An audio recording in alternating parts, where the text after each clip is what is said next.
There's been a committee of people, a team of people that's been doing behind-the-scenes work on this feasibility study. And if you've read or been able to read either of the two letters that have come out in the last 3 weeks, I think, you have a bit of an idea of what that feasibility study is all about. We're going to talk about that more today. But I just want to acknowledge and say thank you to those folks. Please stand up when I say your name. Roy and Marlene Bowman, Mel and Barb Stolzfus, Sarah Meyer, Carol Hoover, Joanna Martin, who's sick, and Mike Rock. Those are the folks that have been helping out with the feasibility study work, and wanted to publicly say thank you folks for your work. Leading us in this process is Mr. Jeff Nauer. You're going to meet, you'll see him up front here in a few minutes. Jeff was a pastor for many years, and he now works with Kirby Smith Associates. He'll tell you what they do, but essentially they come alongside churches like ours and help us to figure out how to meet the needs that we have, particularly building and space needs and money needs to get those buildings and space. How do you decide what to do, and how big of a thing can you go after? What's the process? Jeff has been helping us with that. He'll be up front a little bit later. Let's review. What are we here for? Well, for space problems. Are there any spaces in the parking lot? Maybe one or two. Maybe one or two. Put a bunch on the grass already. There's a bunch on the grass already, expecting that you need to make parking spaces for people. That's just one expression of, one example of many that it could name of our space and building issues. It's why we have two services. A building issue is that the children's building has a shelf life. And it's not worth spending any money to fix up anymore. It was used when we bought it and brought it in here. And it's if you spend any time in there, you know that it's deteriorating. It's not dangerous, but it does need to be replaced. So for building issues, for space issues, we need to do something. Well, why? It goes all the way. What's the matter? Not turned on? Now, there we go. Do I need to repeat what I just said, or did you get it? Funny enough. Funny enough. Tone it down. Why do we have to do something with the space and building issues? Well, that goes all the way back to what are we here for? What are we here for? We're here to honor God. And the particular shape of the way we, since we are called to honor God, is stated in our vision, that we are called to be a welcoming, the three words are up there if you can see them, welcoming, serving, transforming congregation of Jesus Christ. We want to be a people that are welcoming anybody and everybody with God's love. And then if you're hanging around here for any period of time, you're going to get yourself involved in, you'll find yourself included in activities that transform us into the image of Christ. And that makes us a people involved and concerned about serving each other and the world around us in the Spirit's power. Welcoming, transforming, and serving, and all of those things for the glory of God. Well, our building and space issues are hindering our ability to do that. It's hard to be welcoming when you got to go through the lobby like this. And when there's not enough, when there's a line for the men's bathroom. Let's just put it in very simple, stark terms. There's not enough space in here. The women, God bless you. Yeah. And our children, we don't know where to put the Sunday school classes we're going to have. You get the point. And it does not seem that we are called to put up a no vacancy sign at the end of our driveway, as I've said before. God is bringing people here, and they're staying. And what a blessing and privilege that is. But we need to welcome and transform and serve well. So we need some space. So what do we do?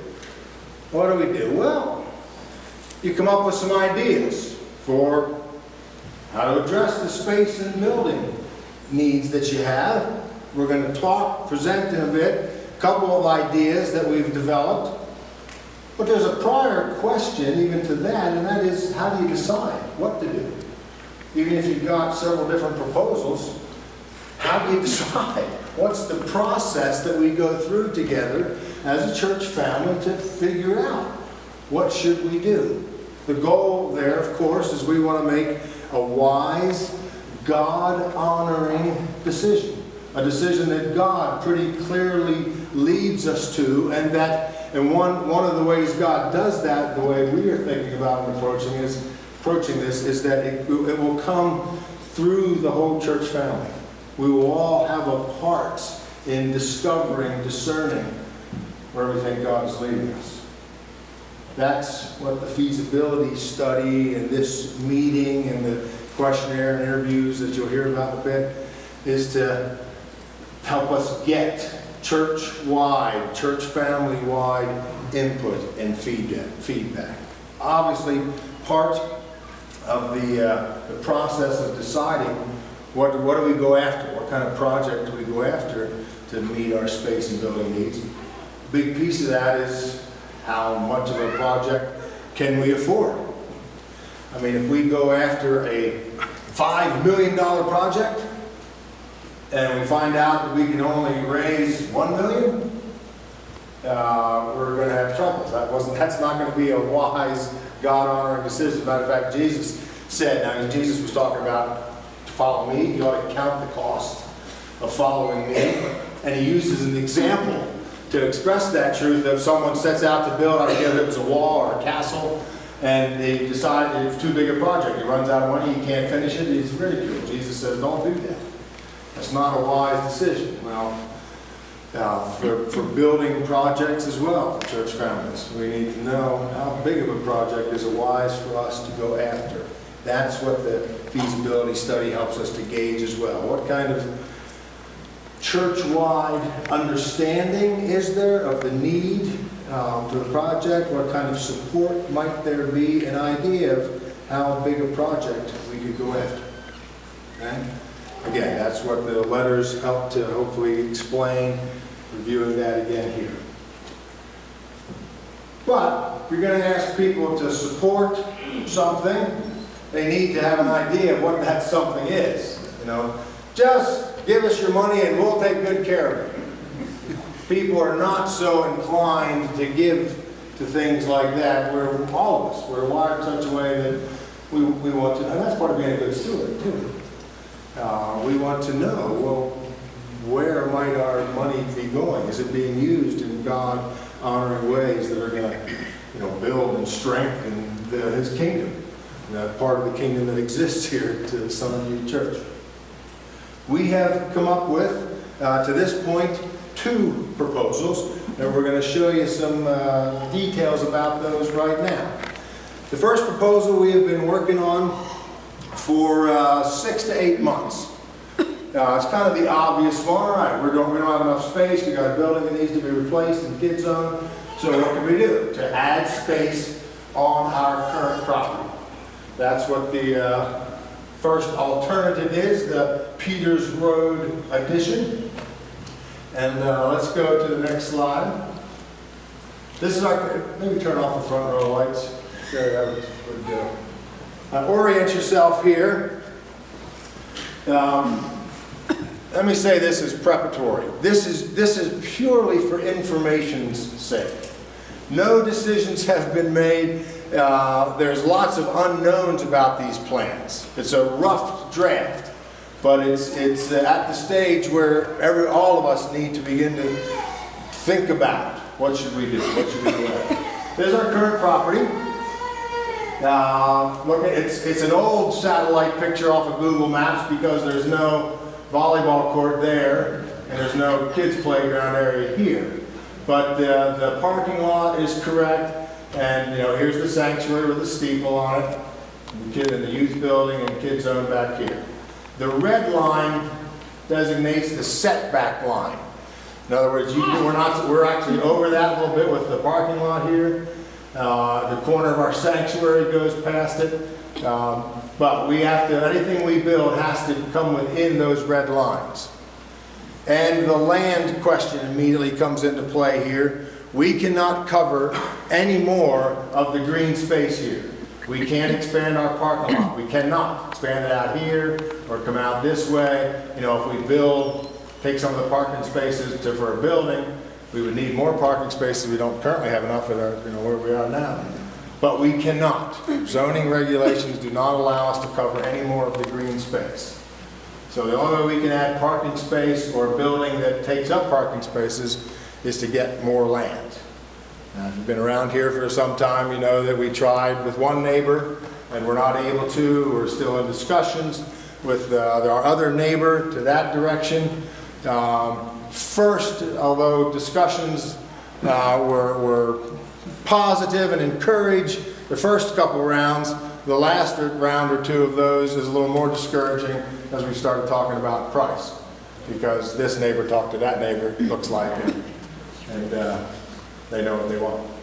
So anyhow, the land question comes into play. Here's what we can do. Next slide. Here is a possible addition that we could build. Notice what happened. You tore down the kids zone building and filled in this space. We attached to the sanctuary here, and actually in this drawing add a second floor to our current space out here. And fill in as much. I mean, it's a weird shaped building, but we're trying to take advantage of every square foot. Yes, I'm a little nervous, that's why that thing is shaking. Hold still. Weird shaped building, but we're trying to take advantage of every possible square foot. Okay? The intent of this building is educational space only. It does nothing, you know, we don't increase our sanctuary space at all. We put in more lobby space here and then add primarily children's rooms first, taking the place of the kids zone building. Go to the next slide. There's actually, and any building project is going to have possible phases. Again, depending on how big a project we can go after. I mean, a one-story, single-story project, we've got a rough estimate of the cost on that. It would be something like $750,000 to build one story in that space there. If we did that, we would build it so that a second story could be added later. If we are able to afford building both stories at the same time, but maybe not finish the second story, that's another option. Or if we can afford it, you know, go after both stories, finish at the same time. Okay? Next slide shows, again, a couple, these are the elevations, what it would look like from the outside. Next one. If you're standing at the playground looking in, this is our main entrance. Okay? A full two-story addition, I'm sorry, I'm standing away here. A full two-story addition might look like that. Okay? This sanctuary stays the same. Entryway stays pretty much the same place. Bigger lobby here. Bigger bathrooms. You'll see a floor plan in a little bit. But you oriented there, you see that? Now, if you walk around the building this way and look in that end is the next slide.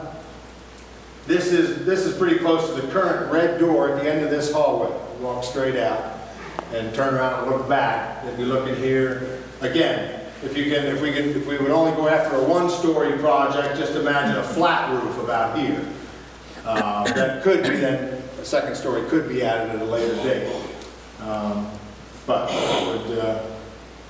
if we do a second story, it could overhang, get us more room up here. And then third view from Peter, standing out on Peters Road. Next slide. This is that wall of our church from the outside. There is no window there or a door that would have to be added. Okay, just a rough idea of what a building project would look like here. Square footage wise, for what it's worth, let me get the numbers. Our current main building, not including kids zone building and youth building, our current main building is about 5,700 square feet. The kids zone building is about 2,100 square feet. I didn't get these numbers in time to put them on a slide. I apologize for that. So we've got about 7,800 square feet of space in this building and the kids zone building, excluding the youth group.